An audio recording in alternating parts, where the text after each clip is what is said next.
If I had $1,000,000, I would buy a new car. If I were 22 again, I would travel the world. Sounds all familiar, but you don't know what it is? Stay tuned.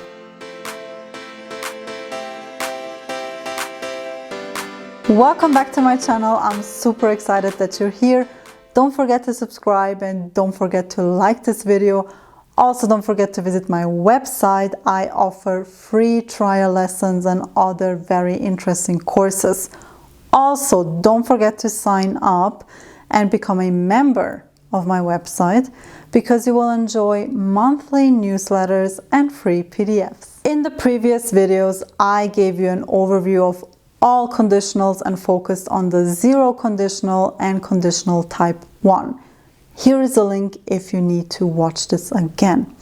In this video, I will focus on the conditional type 2. So let's dive in. The conditional type 2 is used when we talk about imaginary situations or unreal situations. Let's look at this sentence again. If I had $1,000,000, I would buy a new car.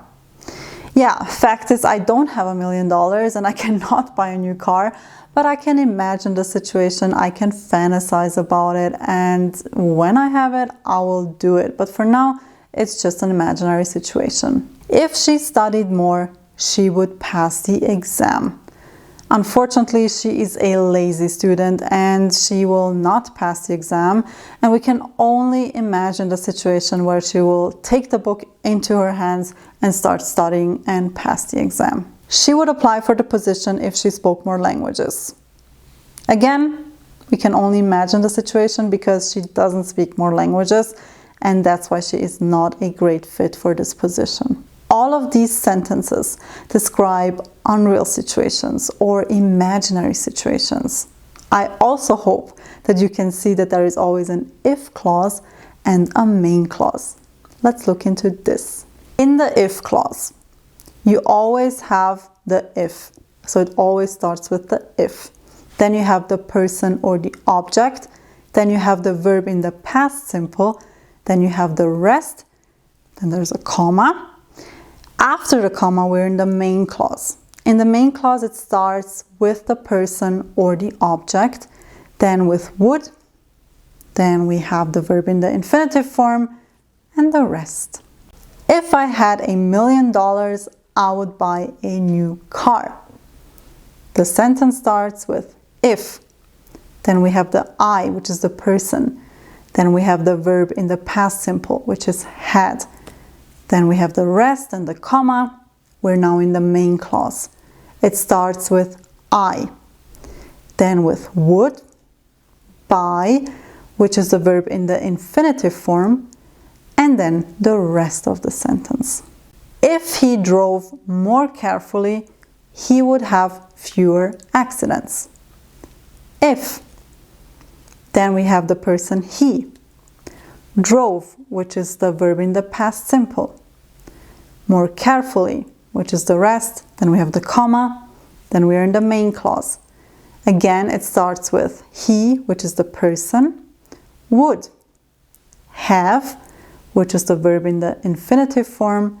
Fewer accidents is the rest of the sentence. If you need to study the present simple or the past simple, or you just need a refresher, then please click on the link up here because I have great videos where I explain the tenses in detail. I will also link it at the end of this video. In conditional type 2 sentences, we usually use were instead of was for the pronouns I, he, she, and it. We say, if I were a millionaire, I would buy a new house. If he were a teacher, he would teach English. If she were an animal, she would be a cat. If it were real, we would believe you. However, you will hear native speakers say was. So if I was a millionaire, if he was a teacher, if she was an animal, it's not incorrect in the everyday spoken language. So you don't have to worry about that.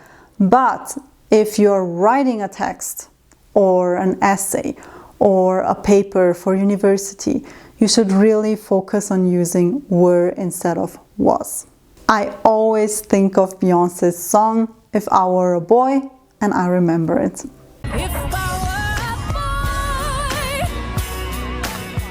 The if clause and the main clause are interchangeable, which means that we can also put the main clause into the first position and start the sentence with the main clause. For example, she would apply for the position if she spoke more languages. So we see that we started with the main clause. But there is no comma when we start the sentence with the main clause. Please keep that in mind. There is no comma when we start the sentence with the main clause. She would apply for the position if she spoke more languages. You see that there is no comma. Let's summarize the whole topic.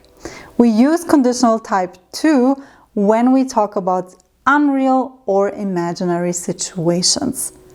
If I had $1 million, I would buy a new car. If I were 22 again, I would travel the world. You always have an if clause and a main clause. If she studied more, she would pass the exam. She would apply for the position if she spoke more languages. In green, you can see the if clause, and in red, you can see the main clause. A comma separates the two clauses, however, they are interchangeable, and when we put the main clause in the first position, we don't use a comma. Don't forget this. The word order of the conditional type 2 looks like the following. In the if clause, we have the if, then we have the person or the object, then we have the verb in the past simple, then we have the rest of the sentence, and then a comma. In the main clause, we have the person or the object, again in the first position, then we have would, then the verb in the infinitive form, and the rest of the sentence. Again, if you need to study the present simple or past simple again, click on this link up here. I have great videos about both tenses and I'm sure it will help you. Also, don't forget to like this video and don't forget to subscribe. I hope to see you soon.